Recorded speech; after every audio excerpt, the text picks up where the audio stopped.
If you've been feeling weaker lately and you can't quite explain why, I need you to pay close attention for the next few minutes, because what I'm about to tell you might be the missing piece.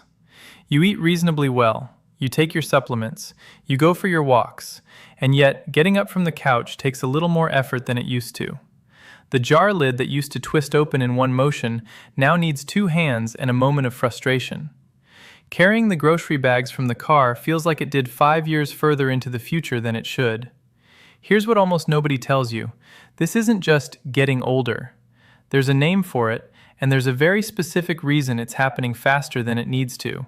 And by the end of this video, you're going to understand exactly what's driving it, and exactly what to put on your plate tomorrow morning to start reversing it. It's called sarcopenia, and it is quietly reshaping the bodies of people over 60 right now, in ways most doctors never explain clearly.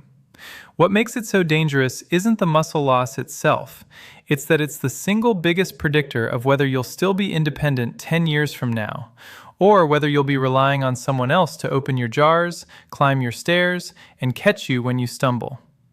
And here's the part that surprised me most when I first started digging into the research.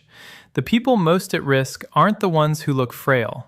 They're often the ones who look perfectly fine, who've kept a stable weight their whole life, who eat what they'd call a balanced diet. That's exactly who this tends to catch off guard.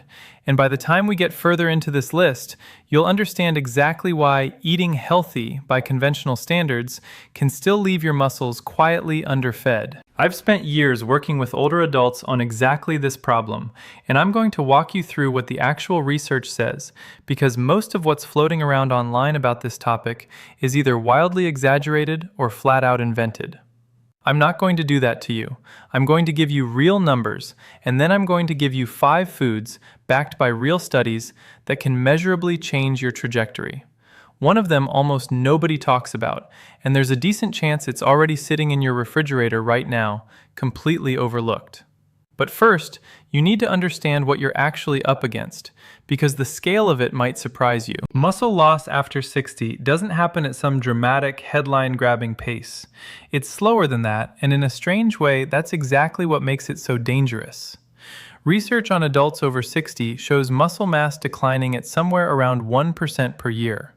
That doesn't sound alarming on its own. But strength, the actual functional power in your muscles, disappears 2 to 3 times faster than the mass does. Some studies place strength loss at close to 3% a year after 60, accelerating further once you pass 75. Think about what that means in real terms.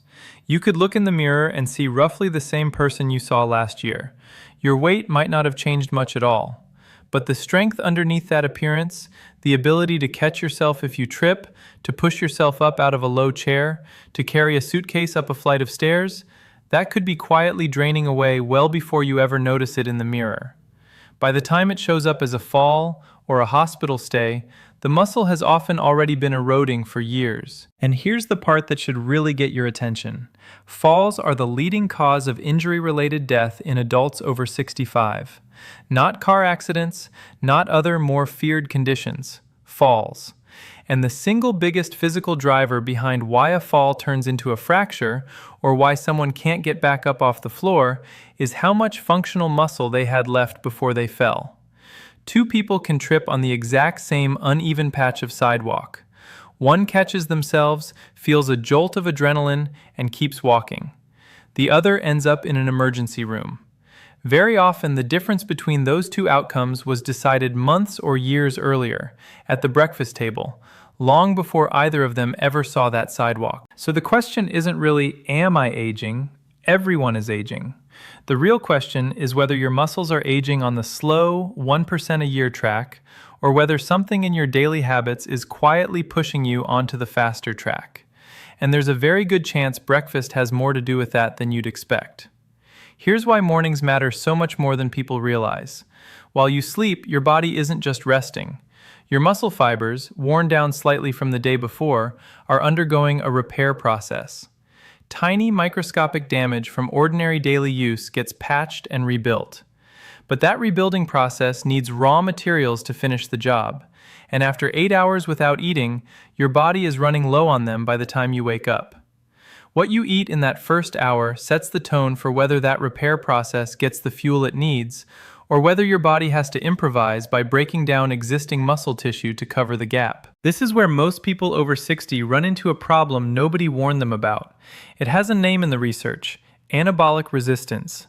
In simple terms, your muscles become less responsive to the protein you eat as you age. A 25-year-old can eat a modest amount of protein at breakfast and trigger muscle repair easily. A person in their 60s or 70s needs meaningfully more protein, and specifically more of a particular amino acid, to flip that same switch. If you're eating the same light breakfast you always have, the one that worked fine for you at 40, there's a real chance it's no longer doing the job your muscles need it to do. That amino acid is called leucine, and it functions almost like a key in a lock. Your muscle cells have a signaling pathway that controls whether they shift into repair and build mode. Below a certain amount of leucine in a meal, that switch simply doesn't fully engage, no matter how much you ate. Above the threshold, it flips on, and muscle protein synthesis ramps up. Researchers actually describe this as a gated, almost all-or-nothing response, not a gradual dial. You either cross the line and the machinery switches on, or you don't, and it barely moves at all. For a younger adult, that threshold sits around 2.5 grams of leucine in a single meal. For an adult over 65, because of that anabolic resistance we just talked about, the threshold is higher, closer to 3 to 4 grams. That's roughly the leucine content in about 30 to 40 grams of high-quality protein, depending on the source. Here's why this matters so much for what you eat first thing in the morning. Most traditional breakfasts, the toast, the small bowl of cereal, the single egg, simply don't come close to that threshold. You could be eating healthy by every conventional measure and still be feeding your muscles a meal that never actually triggers the repair process they're waiting for.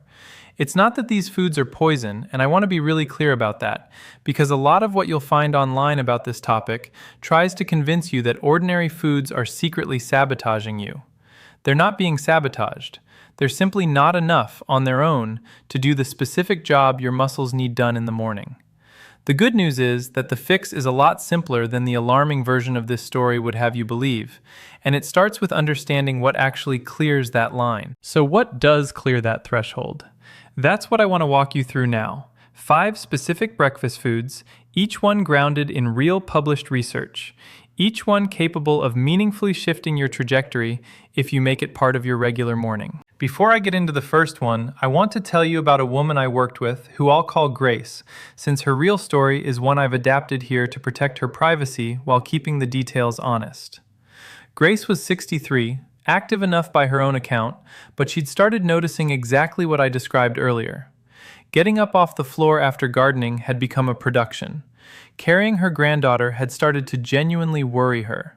Her diet looked reasonable on paper. Oatmeal most mornings, a banana, sometimes dry toast if she was in a hurry. When we actually broke down her breakfast against the leucine threshold, she was getting maybe a third of what her body needed to trigger real muscle repair. Not because she was eating badly, because nobody had ever told her the number that mattered. Quick thing before I get into the list. If you've noticed any of what I just described in yourself, the stairs feeling harder, the jars feeling tighter, drop a comment with how old you are and what you've noticed. I read through these and it genuinely helps me know what to cover in future videos. Alright, let's get into it. Food number 2, Greek yogurt, specifically the plain, higher protein varieties. A single cup of plain Greek yogurt typically delivers somewhere around 20 grams of protein, roughly double what you'd get from the same amount of regular yogurt, because the straining process concentrates the protein content. That protein comes from a mix of casein and whey, which matters because whey protein is unusually rich in leucine relative to its total protein content, making it one of the most efficient ways to approach that morning threshold. Pair a cup of Greek yogurt with a couple of eggs, and you're now solidly in the range that clinical research associates with a meaningful, measurable muscle protein synthesis response in older adults, not just a token amount of protein that technically counts as breakfast. Grace actually is a good example of why this pairing matters so much. When we simply swapped her oatmeal for a bowl of plain Greek yogurt with berries, alongside her existing habit of having an egg most mornings, she wasn't doing anything exotic. She was just, for the first time, actually crossing the threshold her muscles needed crossed. She told me a few months later that the difference she noticed first wasn't even strength. It was that she stopped dreading stairs. That's usually how it shows up first. Not a dramatic transformation, just fewer moments of quiet dread about ordinary tasks. Food number 3, and this one surprises people: cottage cheese. It doesn't get anywhere near the attention Greek yogurt does, but cottage cheese is one of the most protein-dense, accessible foods you can put on a breakfast table, often delivering close to 25 grams of protein per cup, largely from slow-digesting casein. That slow digestion actually matters here. While fast-digesting whey gives you a quick spike in amino acids, casein releases more gradually, which some research suggests may help sustain muscle protein synthesis over a longer window after the meal, rather than a single quick burst. For older adults specifically, having a mix of fast and slow proteins across the morning, rather than relying on just one type, appears to support a more complete anabolic response. I think about a man I worked with. I'll call him Walter, since again, this is a composite drawn from patterns I've seen across a number of people rather than one identifiable individual. Walter was 71, a retired carpenter, and what frustrated him most wasn't weakness exactly. It was that his hands didn't feel steady anymore. Precision work he'd done for 50 years suddenly felt uncertain. His breakfast, for as long as he could remember, had been dry cereal with low-fat milk, because someone had told him decades earlier that this was the safe choice. When we actually sat down and worked out his morning protein and leucine total, it came out to less than a third of what his body needed to trigger real repair. We didn't overhaul his whole diet. We just added 2 eggs and a serving of cottage cheese to what he was already doing. Nothing dramatic happened in the first week, or even the first month. But within a few months, he told me the tremor he'd been quietly living with had noticeably settled, enough that he'd picked his woodworking back up. I can't promise that exact outcome to everyone watching this. Bodies respond differently, but it's a fair example of what consistently clearing that threshold can do over time. Food number 4, lean meat. And specifically, I mean things like turkey, chicken breast, or lean beef, not as a strange breakfast novelty, but as a genuine option worth normalizing. A modest 4-ounce serving delivers somewhere in the range of 30 to 35 grams of complete protein, comfortably clearing the leucine threshold on its own. Lean meat also naturally contains creatine, which has its own separate, well-documented relationship with muscle strength and power, particularly relevant as we age because power, the ability to move quickly and forcefully, tends to decline even faster than raw muscle mass does. If a slice of leftover chicken or turkey next to your eggs sounds unusual for breakfast, I gently push back on that instinct. Breakfast is a cultural habit, not a biological rule, and your muscles don't know or care what time zone breakfast food traditionally belongs to. I mentioned power declining faster than mass a moment ago, and I want to sit with that for a second, because it's one of the more underappreciated pieces of this whole picture. Power is essentially how quickly your muscles can generate force, and it's what actually saves you when you stumble on an uneven sidewalk or need to catch yourself on a step. You can have reasonably preserved muscle mass and still have lost a surprising amount of that quick reactive strength, which is part of why some people who don't look weak are still at real fall risk.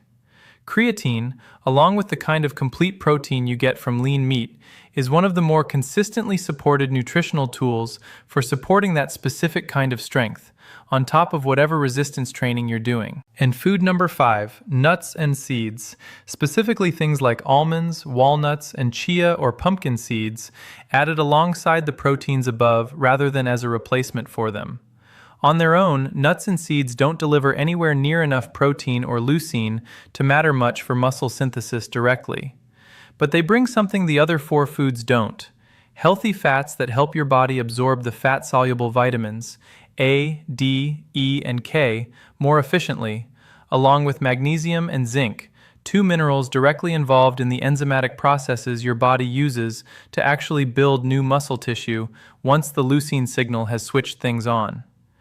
Research on dietary patterns in older adults has also associated regular nut consumption with better overall markers of muscle health, likely through this same supporting mechanism rather than through any dramatic standalone effect. I'd think of this 5th one less as a headline food and more as the piece that makes the other 4 actually work as well as they're supposed to. A tablespoon of chopped walnuts over your Greek yogurt or a small handful of almonds on the side of your eggs isn't going to be the thing that transforms your strength on its own. But skip it entirely, month after month, and you may be quietly shortchanging how well your body absorbs everything else you're doing right. Put those 5 together, and you get a genuinely different kind of breakfast than the one most of us grew up thinking of as normal. Something like 2 eggs, a cup of plain Greek yogurt with a small handful of walnuts, or eggs alongside a serving of lean turkey with cottage cheese on the side. It doesn't need to be complicated, and it doesn't need to happen all 5 foods every single morning. What matters is consistently clearing that leucine threshold most mornings, giving your body the raw materials it needs right when the overnight repair window is closing and a new one is about to open. I also want to be honest about something the more sensational versions of this topic online tend to skip entirely. Food alone has limits. The same research that identifies the leucine threshold also consistently shows that pairing adequate protein with even modest resistance activity, bodyweight exercises, light weights, resistance bands, produces a meaningfully stronger effect than diet changes alone. You don't need a gym membership or an intense program. Even a few minutes of resistance-based movement a few times a week, combined with meals that actually clear the threshold your body needs, is what the research consistently points to as the real combination that shifts your trajectory. Sit-to-stands from a chair, wall push-ups, a resistance band you keep looped over a doorknob, none of it needs to look like a gym class to count. The protein gives your muscles the raw materials. The movement is what tells them those materials are actually needed. Without that second piece, some of what you eat simply won't get used the way you'd want it to. Think back to Grace, dreading the stairs before we ever touched her breakfast, and Walter, quietly unsure of his own hands after 50 years of steady carpentry work. Neither of them did anything extreme. They didn't overhaul their entire lives overnight. They just started actually crossing a threshold their bodies had been waiting on for years, and gave the ordinary overnight repair process the raw materials it needed to finish the job. If you've been doing everything you thought was right and still feeling weaker than you'd like, it may not be about willpower or trying harder. It may simply be that nobody ever told you the actual number your body is waiting for at breakfast. Now you know it. What you do with tomorrow morning is up to you. If this was useful, and if you'd like more breakdowns like this one, grounded in what the actual research says, rather than what sounds dramatic enough to go viral, subscribing helps me keep making them. Let me know in the comments which of these 5 you're going to start with tomorrow, and if there's a specific part of this you'd want me to go deeper on in a future video, tell me that too. I'll see you in the next one.